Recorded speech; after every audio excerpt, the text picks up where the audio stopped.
Dobré ráno prajem. Dneska máme ďalší nádherný zamračený deň vonku. Okrem toho všetkého mám úžasne zaprašené vlasy z roboty, ale aspoň nemusím používať žiadne tužidlo ani nič.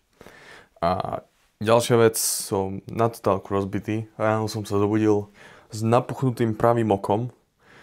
Myslel som si, že pôjdem rovno do doktorky, alebo lebo fakt som si myslel, že prčic nebude aj zapálka, idem dostať, alebo dačo. Hovorím si, nejako to prežijem. No a okrem toho sa cítim úplne katastrofálne, keďže v stredu som bol na pive so vysokoškolskou elitou slovenskou, takže asi tak. Plánované to bolo na jedno pivo, skončilo to pri 5 polovici drinku a nejakom random šote, ktorý som dostal a už aj neviem od koho. Asi to bol Piťo, ale nie som s tým istý. No ale poďme, nezdržujme toto, poďme sa rýchlo zbaliť, lebo ešte ako vždy nie som zbalený. Idem ešte dať nejaké rýchle sacharidy pred tréningom a čo ešte? No ešte budem musieť vyzdvihnúť, čo mi došiel balík a voľado začal vysávať dole. Takže ešte musím len vyzdvihnúť balík a došla mi taška, došiel mi konečne ND filter na tento objektív, pretože mám jeden, lenže ten je na menšie objektívy a konečne mi došli na náušniky, pretože pozrite sa na tieto slúchatka. To už je normálne plač o pomoc. To vyzerá, keby mi to pes roztrhal, hej? Tak konečne som sa rozhodol objednať si nové, síce čiernej farby, lebo sa mi zdá, že ho skoro 6 € lacnejšie. Ale nebudem platiť 6 € navyše kvôli farbe. To sral pes, hej? Ja som cheap ass, you know? Takže poďme. Ale napriek tomuto všetkým veciam, dneska bude dobrý deň, pretože ide byť čo? Push day, takže cecky, ramena a triceps. Takže toto je môj pre-workout meal, ignorujte bore vzadu, dáme si jednu detskú výživu a k tomu 2 banány. Teraz som si tam hádzoval do kalorických tabuliek, len tak, síce si už nejakú dobu nepočítam, ale to si nevšimajte. A nie je to nejakých, trošku svetla nie je na mňa, je to okolo nejakých 90 gramov sacharidov. A v poslednej dobe som sa celkom začal zaujímať o celkovo tieto proste viacej tie sacharidy a inzulínová senzitivita a všetky tie hlúposti okolo toho. Takže som zvedavý, aký to bude mať vplyv na mňa, hej, takéto veľké množstvo, ale väčšinou som chodil cvičiť buď na lačno, nepovedal by som, že na lačno, ale jedol som väčšinou vždycky pár hodín predtým, hej, nechcel som nejako zaťažovať žalúdok.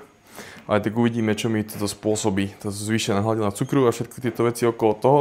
Dobre, poďme to zmastiť. Tam v posilke sa vidíme, budem pušovať cecky. A ešte rýchlo vec, neznášam, keď sú úplne riedke tieto. Kebyže sú trošku hustejšie, lebo to reálne zase ani lyžičko nedá, sa iba môžem piť.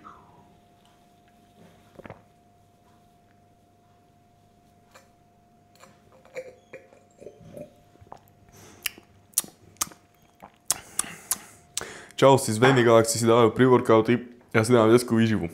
Tomu ver.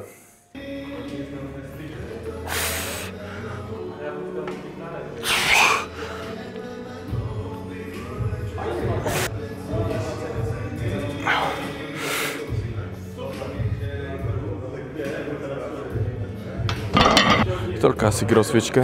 Mal som nejaké rýchle káble, kde som si rozhýbal hlavne svoje lakte a tricepsy, lebo treba byť opatrný so svojimi častiami, ktoré ste mali zranené. Musím si vypnúť hudbu, lebo sa samého seba nepočujem do prčic. Vedím to, že si dám tento incline chest press. Priložím asi ešte desiatky. A mohol by som to také 4, možno 6 opakovaní, dúfam. Lebo je to relatívne ťažký stroj. To vidím na taký jednu sériu pec decku a potom nejaké kladky, ak budú vôbec voľné.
ako správny fitness entuziast.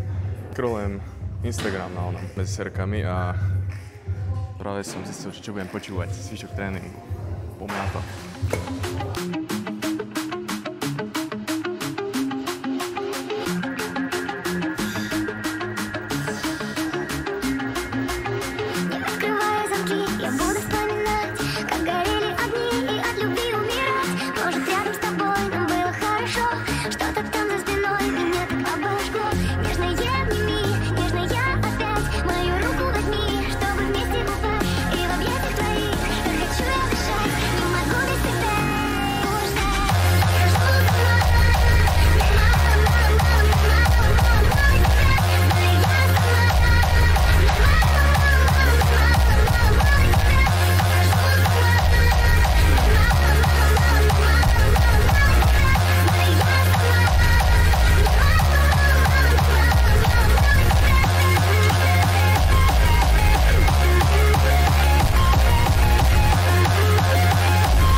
Normálne to cítim lepšie ako pack deck, čo celkom sranda. A jedna vec, čo dosť pomáha, je keď tlačíte dole, natiahnuť tie ruky, že nemusíte úplne neurve ramena, natiahnuť ruky a potom sa ich snažiť ako keby ísť dopredu s nimi. Nie ich tlačiť ako krab, ale proste ťahať to dopredu. A nie zohýňať to jak nožíčky na železo alebo dačo. A to isté robiť aj pri backdecku.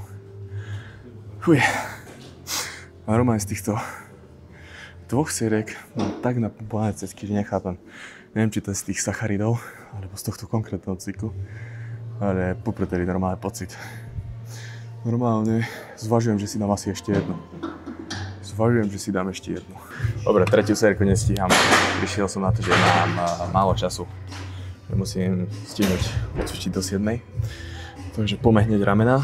Dneska si dám iba s jednou rukou. Na jednu ruku to ide ľahšie. Takže si pridám trošku váhu. No ale mám pocit, že to cítim zase o trochu lepšie, o trochu inakšie. Vlastne je to ten istý pohyb, takže v tom nie je až taký strašný rozdiel.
Aby tieto videá boli aj trošičku edukatívne, dávam jednu radu, ktorú dám väčšinou ľudí, ktorí sa ma na to pýtajú, alebo s ktorými som že naposledy so spolužiakom, keď som s ním bol cvičiť.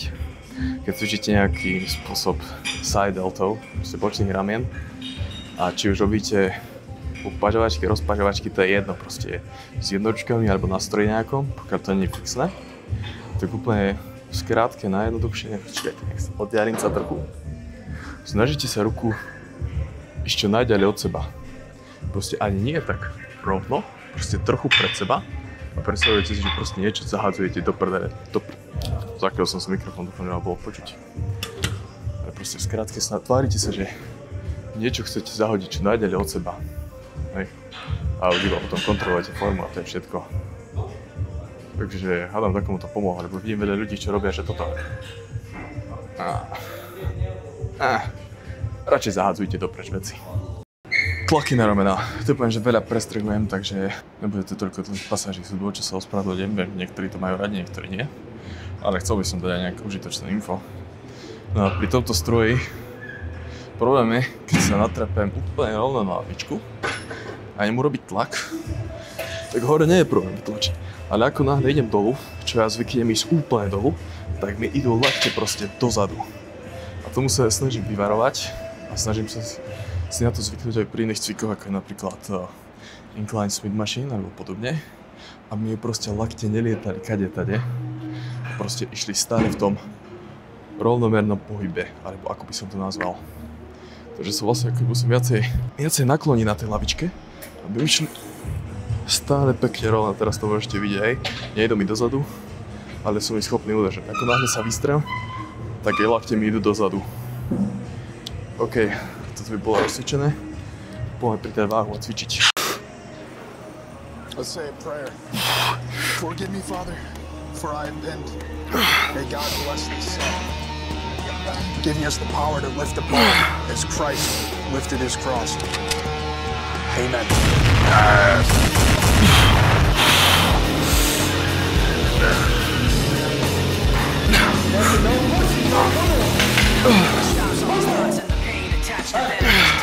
That's all you gotta do. Lift that shit. Lift that shit. This ain't shit. Look at that. Look at that shit. What the fuck is going on, man? I'm so fucking pumped right now. A už je mi to mnoho ťažšie, pretože sa snažím menej hádzať s tou rukou. Pretože som si pozeral video o videosle, keď som ho strihal. Mal som pocit, že si ho až moc hýbem. Takže snažím sa viacej držať lakeť pri tele. A nehádzať to tak strašne, viete, trošku to viacej kontrolovať. Si nebolo to až také zlé, ale viete, ako zbytočný ego lifting.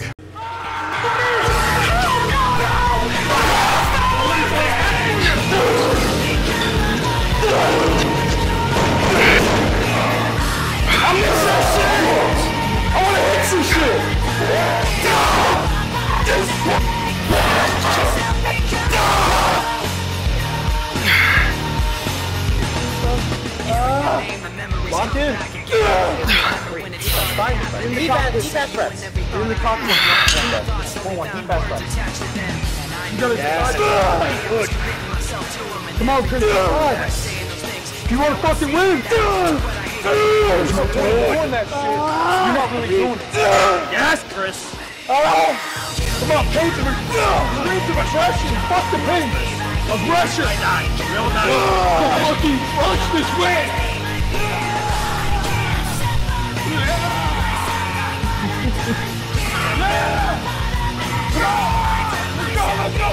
Rádne. Teraz dúfam, že mi to nevystrelí jak predtým do ksichtu.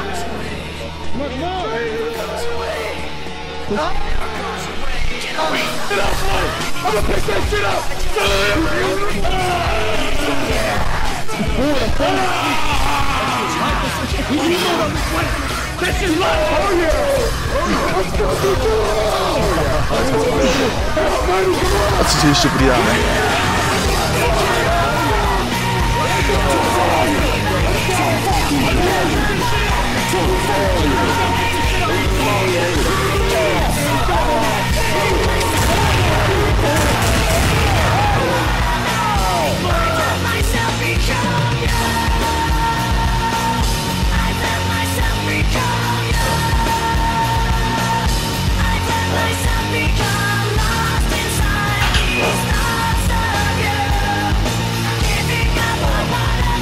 It's more about setting a goal, and I know what my goal is, and my goal is to win my first pro shot. But I'm not going to sit here and boastfully say that I'm going to do it, but I am going to sit here and say that I'm going to do everything in my power. I'm going to work my ass off. If and when I do win, that I've prepared myself in a way that's worthy of winning. I'm Dallas McCarter, 22 years old, youngest IFBB pro in the world. At a young age, I developed a desire to be great in this sport. And that desire was great. Radšej som schodil len 10, lebo to bolo ťažké. Nebudem riskovať, aby mi začal znova lakať. Takže ne. Takže chlapci, niekedy treba schodiť ego. Neoplatí sa to vôbec.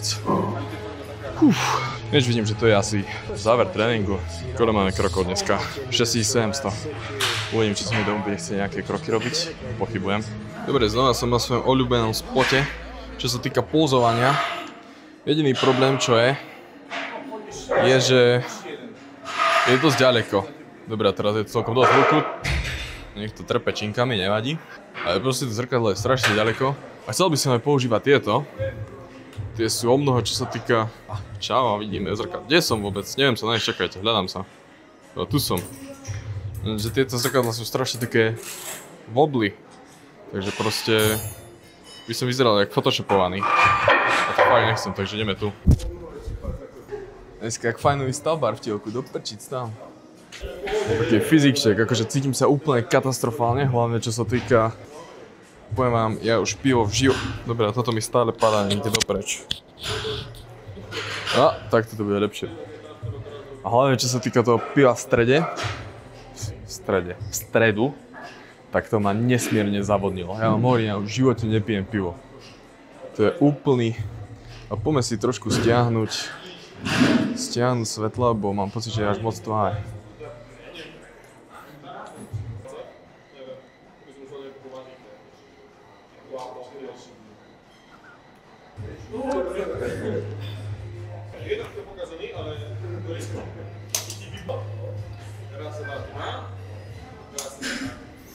Vôbec, malý som. Nie, dobre, malý som. Toto tu nám musí všetko dopreč. Toto väčšie, ak to spomínam v každom jednom videu. Ak to spomínam v každom jednom videu. Čo ti povím? Je to máš k tomu, hej? Aj. S takým sa neoplatí, vieš. Moc hluku, keď sa separa začne púšťať, to nepočuješ nič.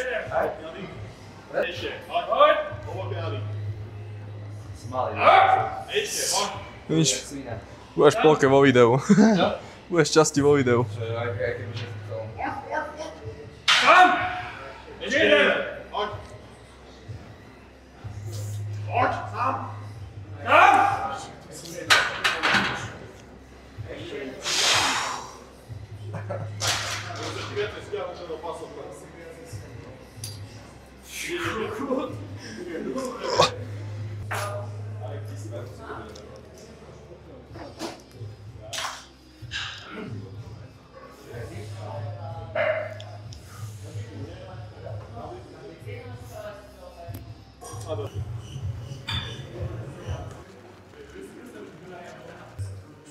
Vlastne.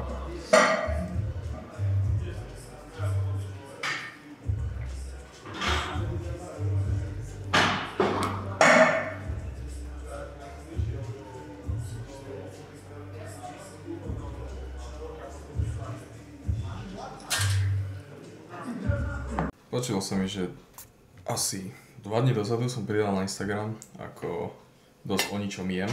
Moja strava je dosť o ničom posledné 2 mesiace.